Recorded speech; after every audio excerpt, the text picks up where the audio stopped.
괴담 버스터즈입니다. 오늘은 이영풍 기자, 이승우 변호사 그리고 장훈재 박사와 함께하겠습니다.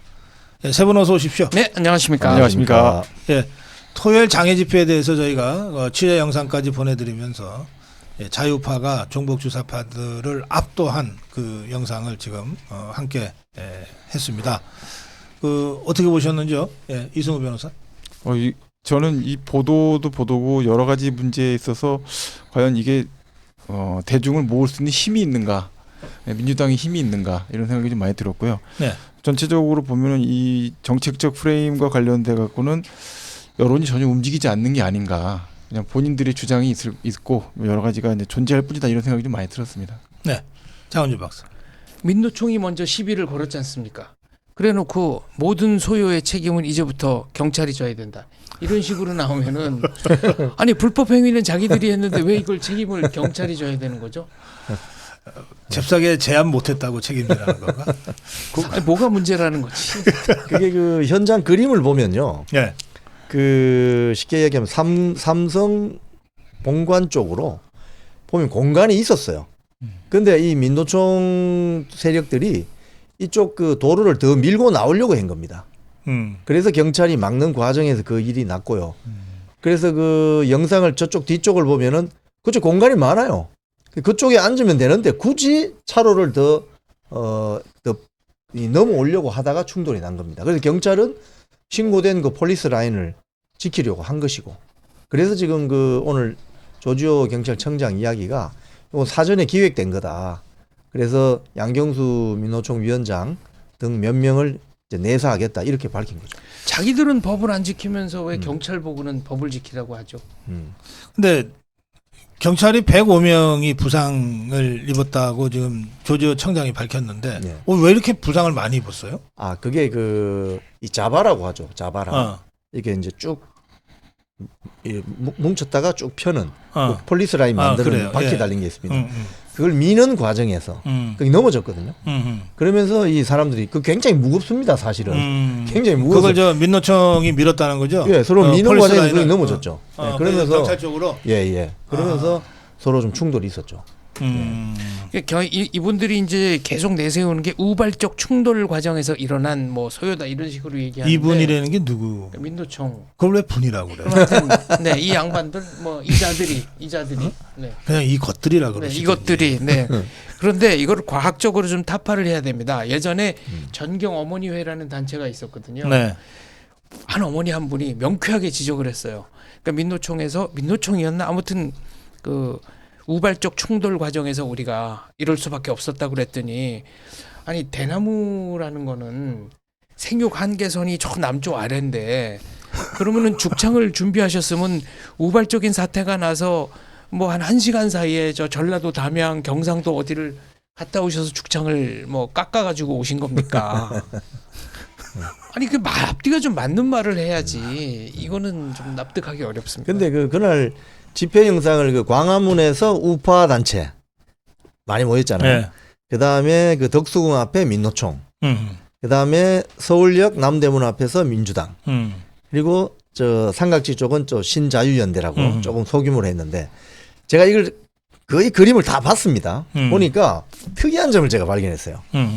이 광화문 앞에서 했던 집회, 이 우파 애국단체 모임은 굉장히 즐거워요. 네. 태극기 성조기 흔들고 뭐 그 외국 팝송도 틀어주고 굉장히 즐거운 축제 같은 그런 집회였는데 굉장히 즐거웠어요, 네, 진짜. 굉장히 즐겁게 했어요. 그리고 네.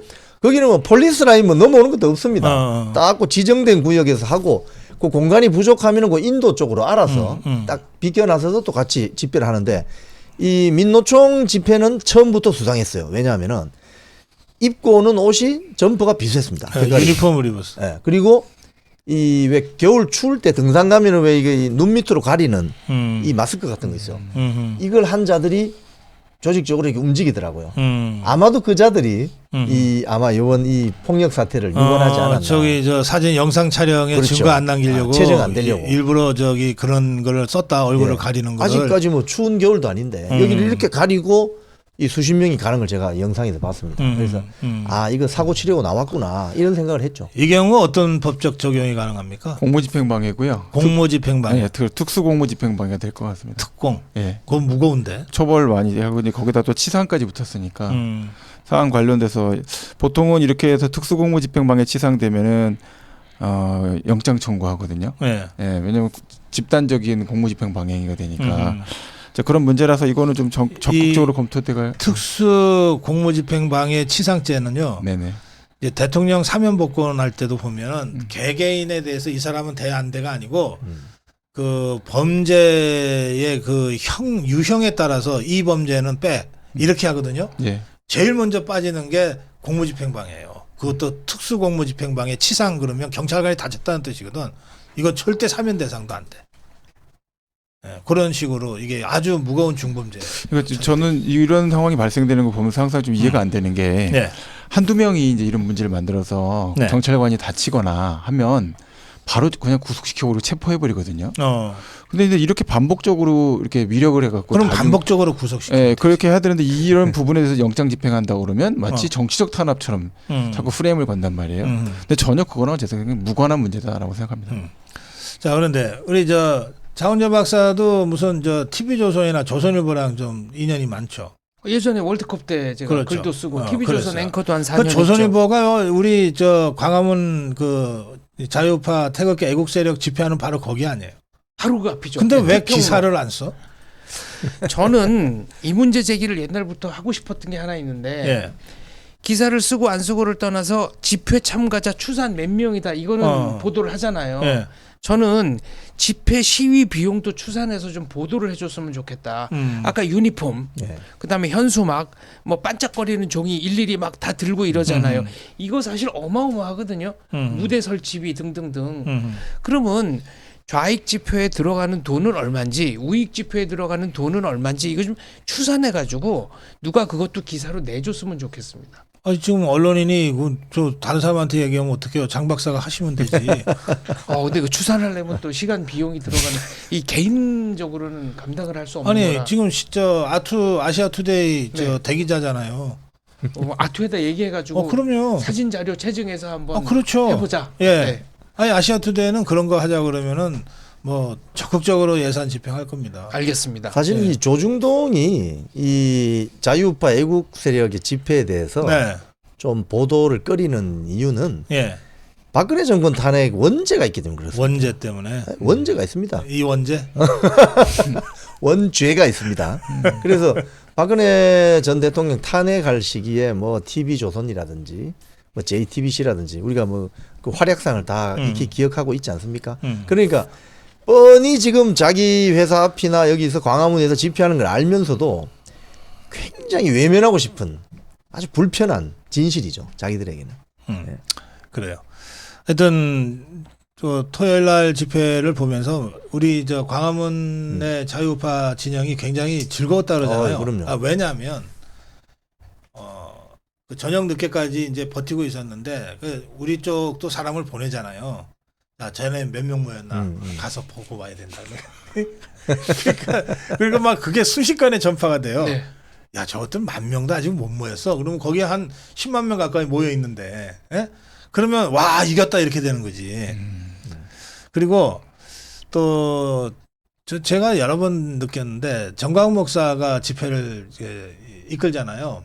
이끌면 그 이른바 이 은혜를 너무 잘 주셔. 아니, 그러니까 이제 기독교인들이 많거든요. 아무래도 네. 정광훈 목사가 이끄니까 그분들은 진짜 하나님의 은혜를 받는 자리라서 그런지 너무 행복해 하시더라고요. 네? 그래서 그런 여러 가지 요소가 결합이 돼서 우리가 탄핵당하고 막 지고 있다 그러면은 처절한 어떤 또 아주 비장한 분위기가 만들어질 수밖에 없는데 전혀 달라요. 우리가 이길 수 있다, 이기고 있다. 이런 확신들을 우리 자유파 국민들이 갖고 계신 것 같아요. 이번에 유튜브에서도 그 저녁 시간대 휴대폰에 전등 켜고 하는 퍼포먼스를 드론을 띄워서 찍었어요. 그래서 그 유튜브에 떠 있습니다. 그거 보면은 와 이거 뭐 민노총 집회를 완전히 압도해버리는 그렇지. 그런 규모였습니다. 네, 실제로. 그래요. 자, 이제 그래서 이게 집회 갖고서 어떻게 좀 판사들한테 압력 좀 넣어보려고 지금 그렇죠. 이재명이 패거리들이 한 거 아니에요? 네네. 거의 완전히 역효과 나는 거 아닌가? 판사들도 눈이 있는데 이게 아니구나. 무력 시위를 하려고 했는데 판사들 입장에서 뭐 대한민국 판사들이 그런 거에 좌지우지 될 거라고 생각하지 않지만 근데 우익 쪽이 머리수가 더 커. 그러면은 뭐랄까요? 좌익 쪽으로 최소한 기울지는 않을 것 같다. 어떨 것 같습니까? 이제 수원지법에서 하잖아요. 그 지금 사실 광화문에서 하는 게 15,000명이면 들리지도 않을 거고 보이지도 않을 겁니다. 그래서 수원 가서 이제 어제도 재판을 하고 오고 했는데 뭐 고요합니다 거기. 네, 아주 고요하고요. 그리고 이제 그 사안 관련돼서 보면은 이제 뭐 중앙지방법원 앞에 있는 뭐 제 사무실에 굉장히 시끄러워야 되는데 오늘도 굉장히 조용했어요.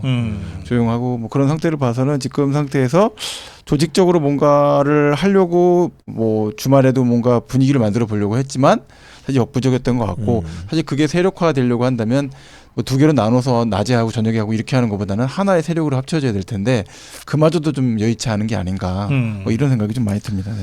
자, 14일이 김혜경 1심 선고가 있죠. 네. 어떻게 예상하세요? 이건 유죄 판결 선고할 수밖에 없지 않을까 생각이 되는데요. 그 돈 얼마 아니잖아요. 예, 근데 뭐 작은 금액이든 어떤 금액이든 일단 공소 제기가 되면 법원이 그거는 유죄와 관련된 증거가 있고 사실을 인정할 수 있으면 판결을 선고해야 되는 것이고요. 뭐 그와 관련돼서 뭐 김혜경 씨가 본인이 잘못했다라고 처절히 반성한다 이런 입장도 아니라서 뭐 선고유예를 할 사안도 아니고 그러니까 결국은 뭐 유죄로 판단을 하고 양형 판단을 해야 되는 그런 사건으로 가게 될 것 같습니다. 그 실제 돈이 얼마는 별로 중요하지 않다. 근데 그런 문제가 중요한 게 아니라 하긴 예. 이 절도도 보면 저 빵 하나 훔쳤는데 몇 년 받는 경우도 있잖아요. 일단 이제 제일 중요한 게 뭐냐면 돈도 있고 사회적으로 지위도 있고 권력도 있는 사람이 잔돈 털어서 그거 갖고 소주머니에 넣고 다니면서 찝쩍찝쩍 쓰고 그러면 사실 그게 죄질이 굉장히 안 좋죠. 예, 돈이 없어서 그랬으면 아이고 생계 때문에 그랬어요. 아유 한번 봐줍시다 이렇게 얘기 되는 건데 집에서 먹고 살만하신 분이 그거 갖고서 가갖고 그럼 김혜경이는 이제 유죄 나올 가능성이 매우 네, 높다. 저는 그렇게 생각합니다. 네. 그럼 그 다음 날 이제 이재명 재판인데 거기는 제가 볼 때는 지금 상태로서 거의 뭐 정해진 거 아닌가요? 어떻게 정해졌어요? 유죄로 정해진 거로 저는 궁금하네. 예. 그 형량은 형량은 일단은 뭐 실형 선고가 되거나 해서 구속되거나 이런 일은 기대하기 어렵다는 건 다 아시잖아요. 당 대표로 되어 있고 여러 가지 문제를 고려해 갖고서는 법정 구속은 안 하겠지만 현재 그 선고할 때 있어서 지금까지 조사되고 재판하는 내용들을 봤을 때는 저는 뭐 지금 벌금형 선고를 할 것이냐 이것도 좀 쉽지가 않지 않을까 이런 생각도 많이 듭니다. 아 금고형이 나올 가능성이 예, 있다. 전 금고형을 생각합니다. 예. 근데 한국에서는 부부 동시에 구속하는 거를 아 김혜경 씨 피하는 김혜경 뭐 씨 그런- 구속될 사안은 전혀 아니죠. 네. 예, 쓴 돈이 얼마 안 되기 그거 때문에. 걱정 마세요. 예. 부부 같이 집어넣을 정도로 그렇지는 않은데. 네. 벌금형 구형받았기 아니 때문에. 애들이 다 커서 괜찮습니다. 근데 아니 저는 이 케이스가 아니라 일반적인 케이스를 아니 질문한 겁니다. 미성년자면은 그럴 수 있죠. 네. 근데 이제 애들이 다 커서 성인인데요, 뭐. 그리고 남이라 그랬어. 예, 그 상관없어요. 이재명이가. 뭐 성인인데요. 뭐 성인은 자녀인데 그건 본인들이 알아서 해야죠, 그거는. 예. 그 부부 구속도 어려운 게 아니구나. 그럼요. 아까 조국 그 의원 같은 경우에 제가 좀 의문이었거든요. 네네. 네. 당시 그 아들인가가 미성년자였다가 뭐 대학교 막 입학하고 맞아요. 얼마 안 돼. 네. 그때 아니었나요? 네, 맞아요. 그러니까 좀 어린 자녀가 있을 때는 이제 미성년 자녀가 있을 때는 어쨌든 예, 그게 그거는 굉장히 좀 문제가 있죠. 감경 요인은 되는군요. 예, 근데 예를 들어 부부인데 두 분밖에 없어요. 음. 자녀도 없어. 뭐 굳이 안 구속할 이유가 뭐가 있어요? 사유가 되면 하는 거죠. 예. 그래. 자 이제 단계 사태로 가봅시다. 저 이영풍 기자, 예. 이 어떻게 보고 계십니까? 이 단계 이게 사태. 지금 이제 이게 처음에 이제 이 세상에 알려진 과정이 참 재미있습니다, 이게.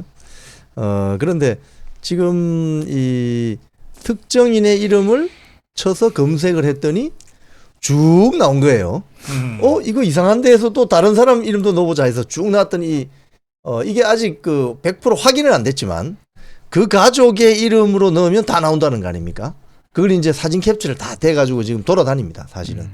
근데 이 정도 되면 뭐 당무감사를 하든지 조사를 해야 되잖아요. 근데 여기에 항의를 하는 뭐 당원들이나 항의를 하는 국민의힘 지지자들에게 오히려 전화도 안 받아주고 이렇게 내팽개치는 이게 당이 이건 너무 이상한 거 아니에요? 그리고 게시판 관리하는 사람들, 게시판 관리하는 조직이 이게 엉망진창이라는 거예요. 이게 지금 그래서 이게 상당히 지금 큰 문제가 되고 있습니다. 이 단계 사태를 제일 먼저 밝혀내서 보도한 사람이 이병준 TV라고 그러더군요. 예. 제가 광화문에 취재 중에 이병준 TV의 이병준 대표랑 잠깐 만났어요. 그래서 좀 자세한 사정을 고성국 TV에 나와서 좀 우리 자유파 국민들께 알리고 싶다 그래서 내일 저희 방송에 나오기로 했습니다. 그래서 어떻게 해서 이거를 발견하게 됐고 가장 정확하게 잘 알 테니까 그 내용은 제가 내일 방송을 통해서 좀 여러분께 직접 전달해 드릴 수 있도록 그렇게 준비를 하겠습니다. 그런데 이게 법적으로는 어떤 문제가 됩니까? 일단 기본적으로는 모욕죄는 기본에 해당되는 것 같고요. 대통령 모욕죄. 네, 대통령이라는 표현보다도 그 구체적인 이름들이 언급돼 있잖아요. 직접 언급돼 있으니 허위사실적시 명예훼손 문제 하고 그다음 뭐 이 내용 관련돼서 뭐 이거를 해당 행위나 또는 뭐 업무방해까지 볼 수 있을까 그거는 정확하게 좀 따져봐야 될 것 같아요. 왜냐하면 상황에 따라서는 위계에 의한 업무방해일 수 있기 때문에 당원 게시판 관리도 사실은 중요한 지속적 계속적 사회생활상의 업무관계라고 볼 수가 있거든요. 당의 업무잖아요. 그런 상태인데 이거를 이런 형태로 해갖고 당내에서 이제 분란 만들고 존재하지 않는 형태로 반복적으로 지속적으로 존재하지 않는 사실관계를 계속하니까 허위사실 적시에 의한 이런 업무방해 혐의들도 조사돼야 되는데 저는 이제 일단 두 가지가 좀 굉장히 좀 의아스러웠던 게 이게 만약에 이런 문제와 관련돼서 진짜로 이런 내용들이 있었다고 한다면 조선이나 중앙이나 동아 한겨레 이런 데서 엄청 갖다가 씹었을 텐데 너무 하나도 이걸 언급도 하지도 않고 인용하지도 않고 보도도 뭐 확인도 안 되고 또 해당 사안 관련돼서 지금 저도 속해 있는 책임당원으로서 좀 이해가 안 되는 부분인데 당 게시판이 이렇게 엉망진창이 돼갖고선 다 박살이 났으면 이 부분에 대해서 뭔가 당 자체에서 해명이 있거나 게시판 관리 관련된 지침을 뭐 개정을 한다든지 뭐 이런 후속 조치가 있어야 되는데 그런 것들도 하나도 없어서 이 상태로 거의 뭐 지금 한 몇 주 정도 지나고 있는 상태가 되다 보니까 솔직히 이게 진짠가? 진짠가 이 생각이 너무 많이 드는 거예요. 진짜 그래서 그런가? 진짜 한동훈인가? 진짜 그 가족이야? 그래서 이러는 거야? 이게 뭐 왜 이렇게 근데, 하지? 이 생각이 드는 거죠. 예. 장원재 박사. 네. 박사니까 이런 거 계산할 줄 알죠. 이게 한동훈이는 동명이인이라고 뭐 당에서 하여튼 설명을 했으니까. 8명이 네. 있대요. 8명. 그러면 한동훈이는 뭐 우리가 아는 그 대표 한동훈이 아닌 누군가 다른 사람이라 치더라도 네. 그 가족 있잖아요. 그렇죠. 진영구, 진은정이 뭐 또 누구 하는 이 이름까지가 다 동명이인일 확률이 어느 정도 돼요? 뭐 해경구 공시 같은 얘기죠. 아니 그 확률이 어떻게 되냐고요? 그 확률이라는 아니 해경궁 김 씨는 거의 확실하지만 네. 법적으로 규정을 못한 것이지. 아니 항상 저보고 이렇게 네. 스포츠 비유를 한번 뭐 그러셨는데 제가 스포츠에 비유하자면은 이거는 농구공을 튕겨서 잡아타고 달나라에 갈 수 있는 정도의 확률이다. 가면서 농구공을 튕겨서 그걸 그 타고 공을 잡아타고 달나라가 네, 달나라까지 가는 그 정도 확률로는 뭐 충분히 가능한 얘기입니다. 이 6명이 다 동명이인일 확률은 동명이인이고 그 정도로 서로 없다. 가족이 아니고 완전히 모르는 사람일 확률. 그렇구나. 네. 근데 그 사람들이 똑같이 윤석열 대통령이나 김건희 여사를 공격하는 글을 쓴다. 네. 예. 그게 이제 더 고차원적인. 그러면은 이거는 이제 탁구공을 튕겨 타고 달나라로 가는 확률로 수정을 해야죠. 그렇군요. 아니 그러니까 이거 수사해야죠. 네. 볼링공으로 할까요? 볼링공을 이건 죄질이 튕겼어요. 너무 안 좋잖아요. 한 가지 참 또 알려드릴 게 최근에 네. 그 연예인 중에서 그 유명한 여자 아이돌 연예인이 계속 악성 댓글을 유튜브하고 페이스북 이런 데서 다니까 이제 그거를 국내에서는 이제 확인할 방법이 없잖아요. 해외 서버니까. 이제 그거를 샌프란시스코 북부지방법원에다가 이제 그 본사들이 거기 다 주로 있거든요. 예. 거기에다가 해당되는 사안 관련해서 허위사실 적시 명예훼손이다라고 하면서 신원 공개해달라는 이제 그 모션 가처분 신청을 했어요. 그 북부지방법원이 그걸 받아줘갖고 형사처벌을 했던 이제 사안이 생겼거든요. 선례가. 이제 해경궁 김 씨도 지금이라도 손해배상 청구소송을 건 다음에 아하. 허위사실이 뭐가 되고 악성이다 이렇게 하면 캘리포니아 북부지방법원에다가 그 이제 아하. 모션을 걸어갖고 아, 인적사항 공개를 해달라라고 해서 그 해당 관할 법원에서 청구를 하면 공개를 시킬 수가 있어요. 그러니까 이제는 미궁에 빠진 사건이 아니고 확실하게 건져 올릴 수 있다. 아, 네. 해경군 김씨 사건은 그렇게 네네. 해결할 실마리가 생겼다. 그렇습니다. 근데 이거는 거기까지 갈 필요도 없잖아. 이건 국내 당원 단계니까. 사이트. 이거 서버가 한국에 있는 거 아닌가요? 국내에 이건 있는 거 아닌가요? 단계니까. 아 그래요? 당원 네. 게시판. 당원 게시판. 이 우리 건 당연히 해야죠. 국민의힘 그 서버에 어, 쉽게 하면 로그인 기록을 다 확인하면 됩니다. 그렇지. 그리고 이건 아무것도 아니야, 실명으로 이건. 돼 있기 때문에 어. 그리고 지금 그 노출되는 건 성만 노출되거든요. 음. 김땡땡 한땡땡인데 음. 본인 이름하고 그 휴대폰으로 인정이 되어서 글을 쓸 수 있게 돼 있단 말이에요. 그럼 그거 로그인 기록을 찾아내면 다 나오게 돼 있어요. 이건 그렇죠. 음. 깔끔하게. 깔끔하게. 네.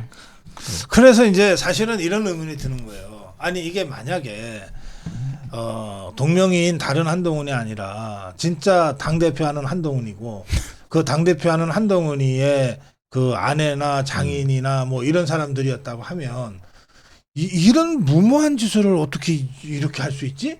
그건 진짜 못 믿겠다. 이런 얘기가 역으로 지금 여러 사람들이 얘기해요. 그렇죠. 이게 만약에 사실이면 이거 패밀리 드루킹이죠.